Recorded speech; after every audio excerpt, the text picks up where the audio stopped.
Hello guys, today is 15th of October. My name is Sahil and guys welcome to the newspaper analysis.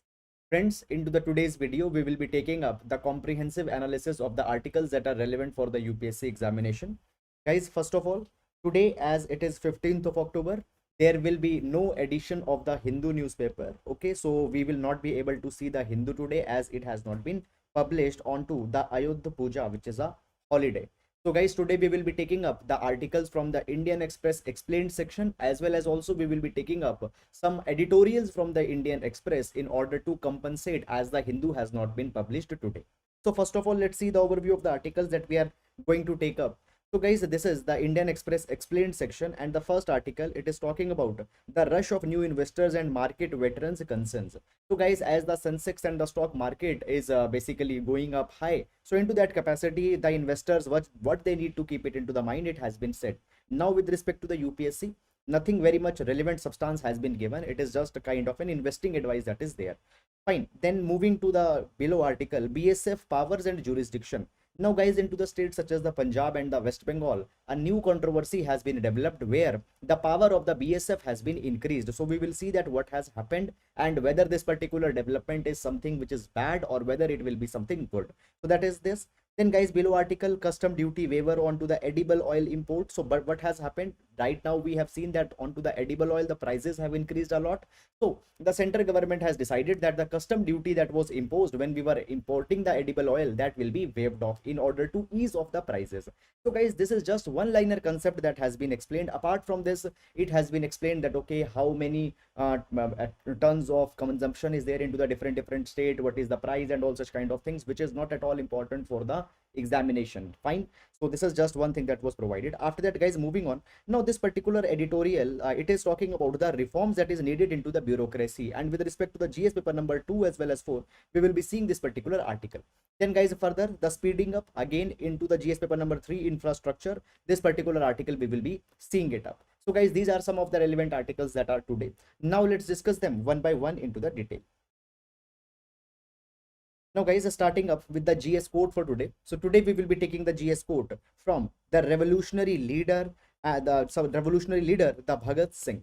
Bhagat Singh says, bombs and pistols do not make revolution. The sword of revolution is sharpened on the whetting stone of ideas. Now guys, Bhagat Singh has often been called as the revolutionary leader who had many a times talked about the direct action onto the Britishers. However, this particular thing is not completely true. Towards the second phase of the Bhagat Singh's politics, he understood this particular thing, that a bloody revolution is not very much potent to bring a social change, to get the freedom for the India. Rather, the freedom will be availed onto the ideas and ideologies. Is it clear? And the ideas and ideology is the one which drives the revolution. So guys, this particular idea actually it can be utilized into the GS paper number 4 when we talk about the value inculcation, because into the value inculcation ideology plays a very important role and a very impactful quote. Otherwise into the essays also you can utilize it. So that is all guys about the GS code for today. And now let's take the first article.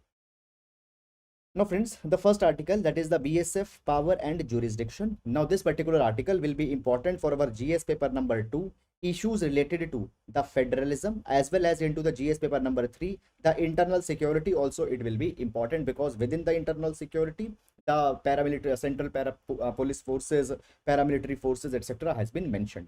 Now first of all guys, let's talk about the BSF. First of all, let's understand that what BSF is, and then we will be understanding that what change or what amendment has come into this particular direction.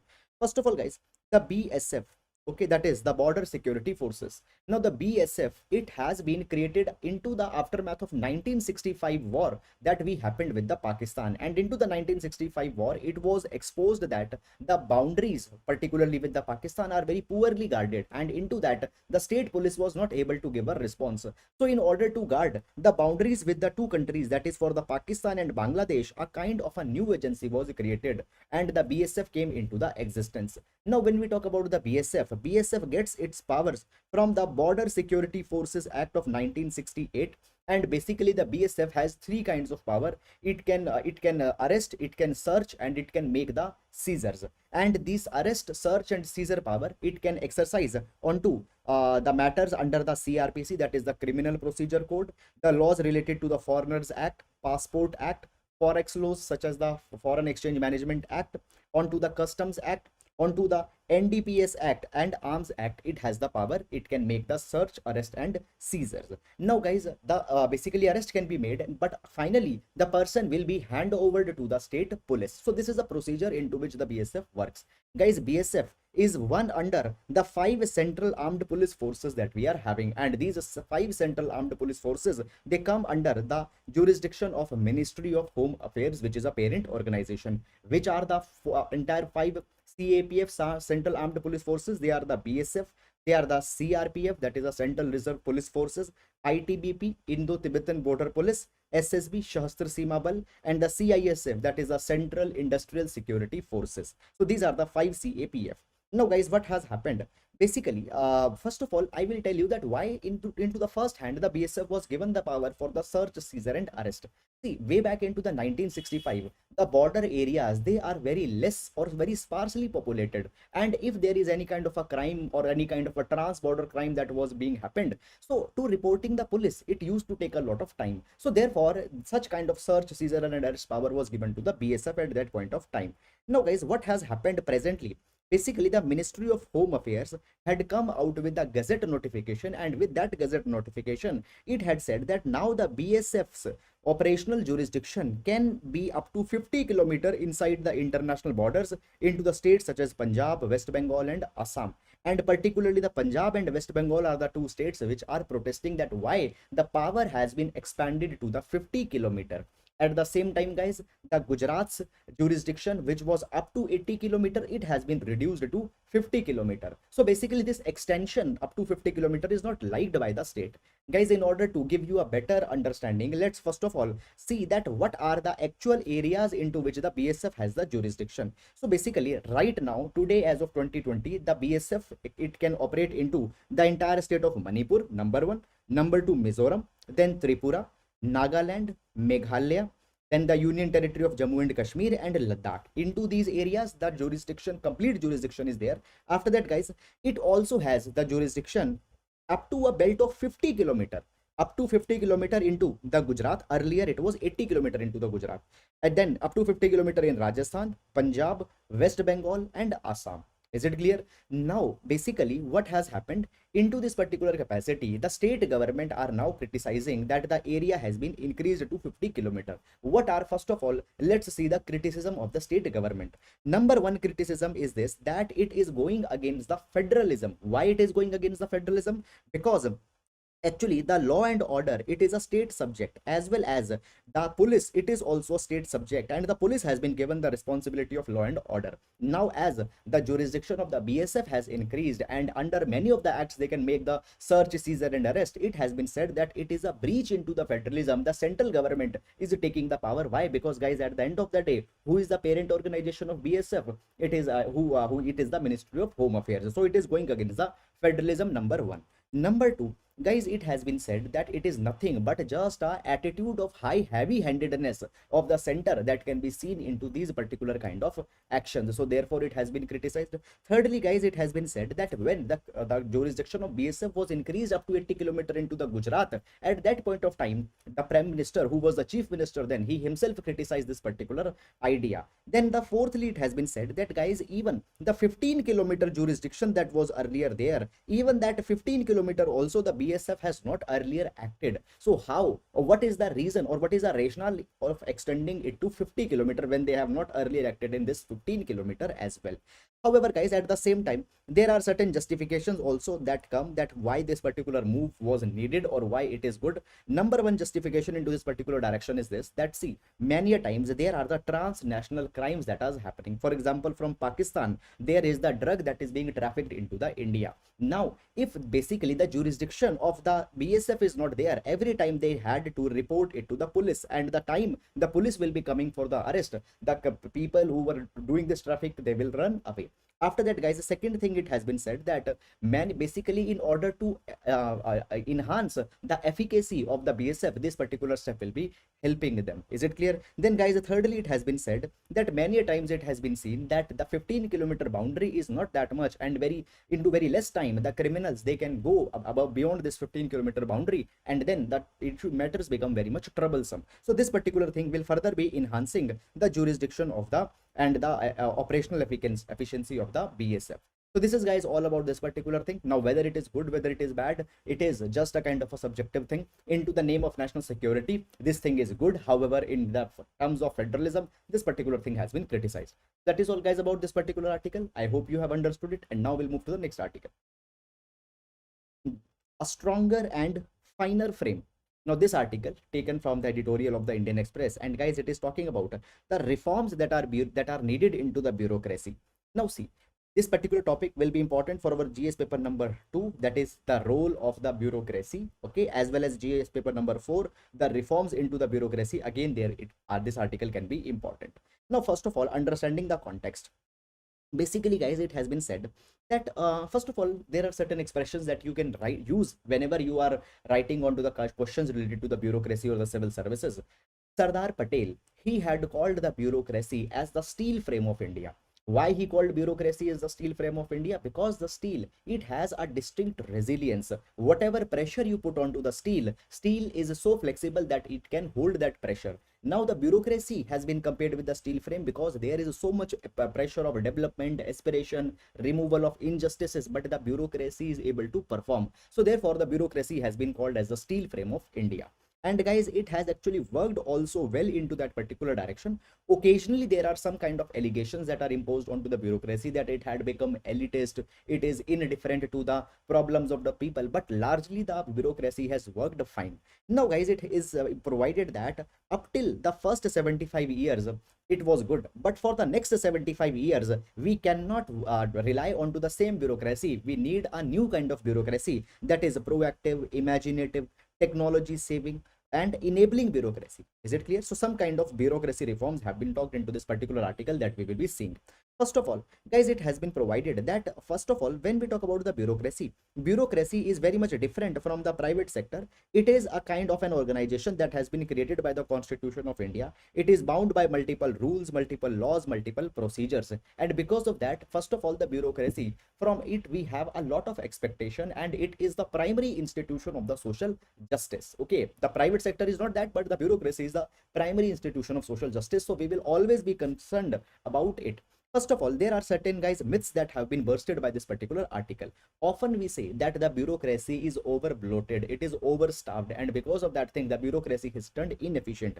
Now, certain data have been given. According to the Institute of Conflict Management, okay, it has been provided that in India we have 364 government servant of for every 1 lakh resident, and guys, out of them 45% of the government servant are just into the railways. And it has been said that when we talk about the group C and group D cadre of the public servants, into the group C there are the 60% of the bureaucrats, and in group D there are 30% of the civil servants, public officers. So therefore 90% of the public servants, they are into the group C and group D, and this leaves just 7% of the officers to man the critical position at the higher level. Just 7% of the officers are there, and this is the level where the most critical decisions are to be taken. And therefore it has been said that at the higher level we have a very less number of public servants, very less number of bureaucrats. So therefore there is first of all a lack of the human resource at the top level. After that, it has been said that when we talk about the bureaucracy is always under a kind of a burden. Now, what kind of burden it is under?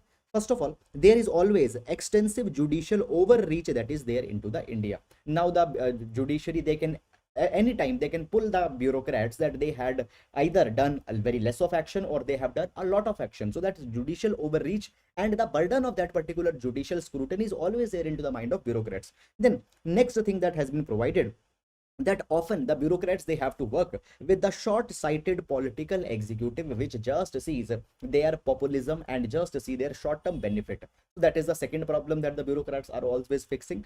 Then the third, it has been said that the role of the media, it has increased, and the media is not actually performing the entire rational role. Rather, the media at the same time is acting as a judge, as a jury, and an executioner. And in order to safeguard its image, the bureaucrat is many times behaving into an inactive manner. So therefore, what has happened, a culture of inaction, a culture of basically not behaving has come fine into the bureaucracy, and this is actually a very big kind of problem.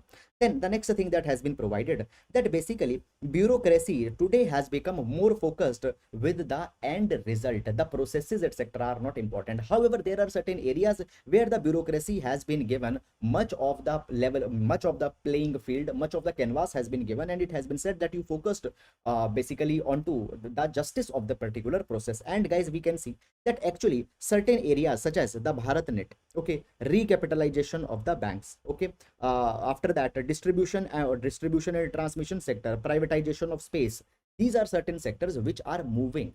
They are moving slowly, but they are at last moving. So basically, what had happened here, much of autonomy has been given to the bureaucrats.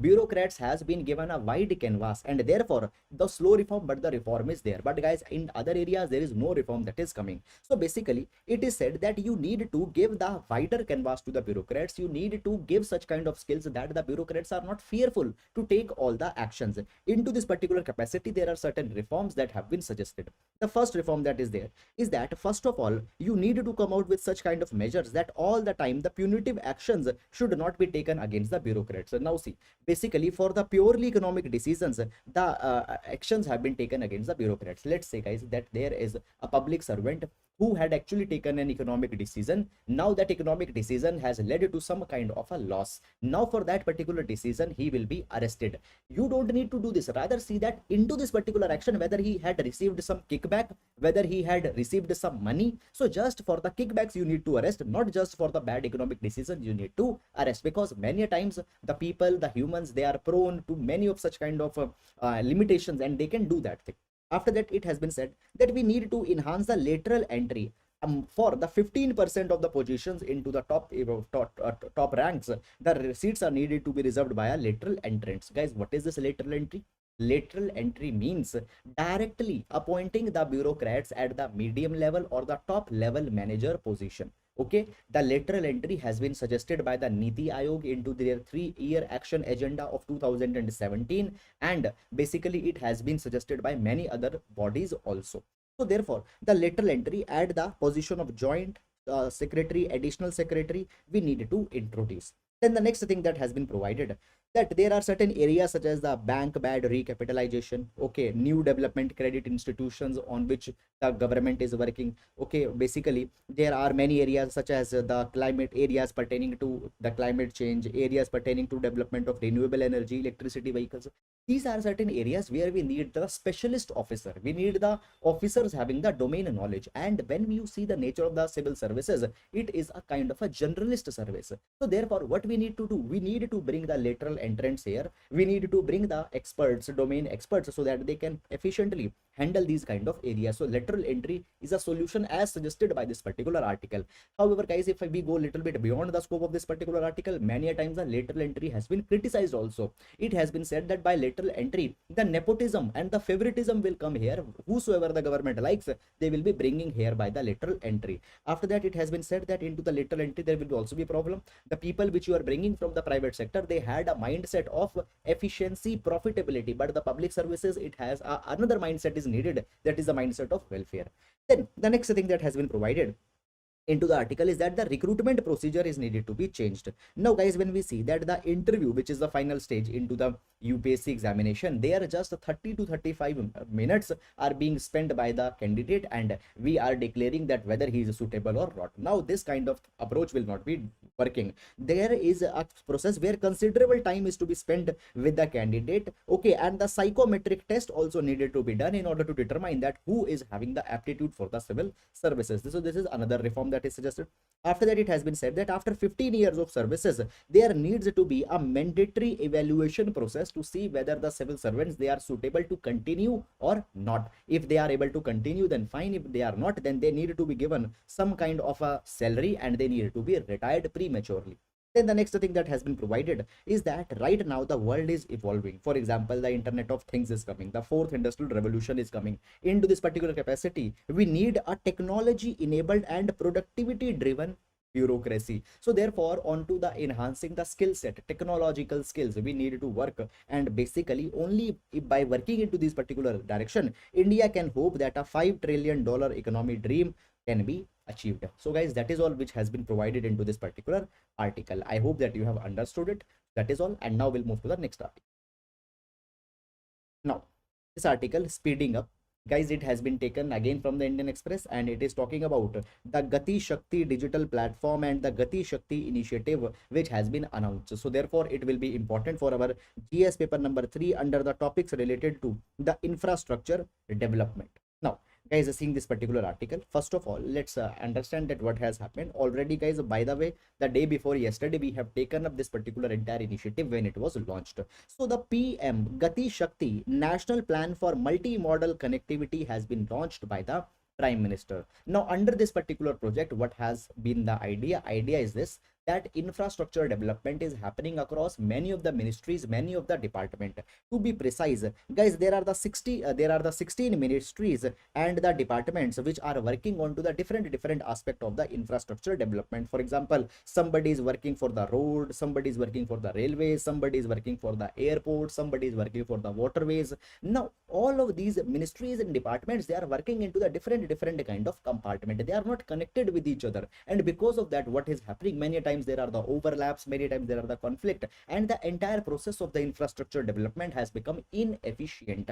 Now, guys, if you remember, just onto this particular Independence Day, the Prime Minister has also announced that the 100 lakh crore rupees will be invested for building the infrastructure. That is also called, by the way, that was also called as the Gati Shakti plan. And guys, the last year also, the national infrastructure pipeline NIP was envisaged, and into the national infrastructure pipeline 2 years back, into the Gati Shakti plan of this particular year, 100 lakh crore rupees are to be invested. So in order to make this entire process efficient, we have come out that all the ministries and departments who are working for infrastructure, they will be connected with each other so that more efficiently they can work into this particular direction. And guys, what has happened here? Basically, the agencies working for road development, railway development, airport development, multimodal connectivity development, they are brought together, and many of the projects such as the Bharatmala, Sagarmala, inland waterways, dry port development, land development, Udan, all they have synchronized under a one system. Fine. Now, guys, it has been provided that by this particular thing, the efficiency will be developed. Okay.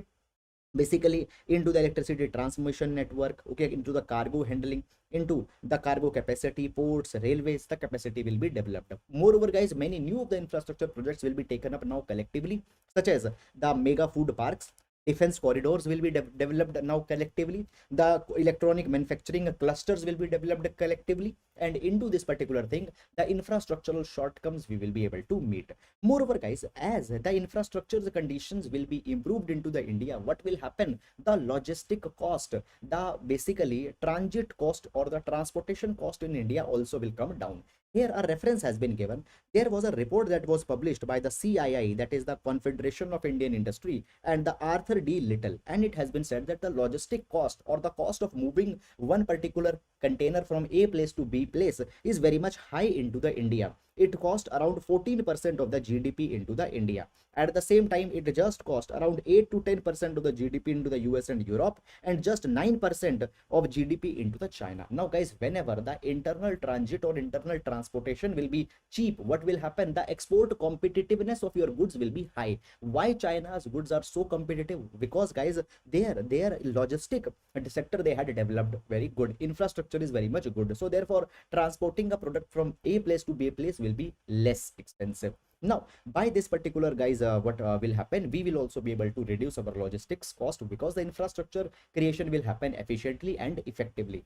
Then next guys, it has been provided that the logistical inefficiencies not only cause delays but also add to manufacturing cost, lower competitiveness. Already I told you. Now guys, basically the technology led integrated approach has been taken up. A digital dashboard has been provided, and onto that digital dashboard all will be collaborating with each other. 16 military ministries have been brought about.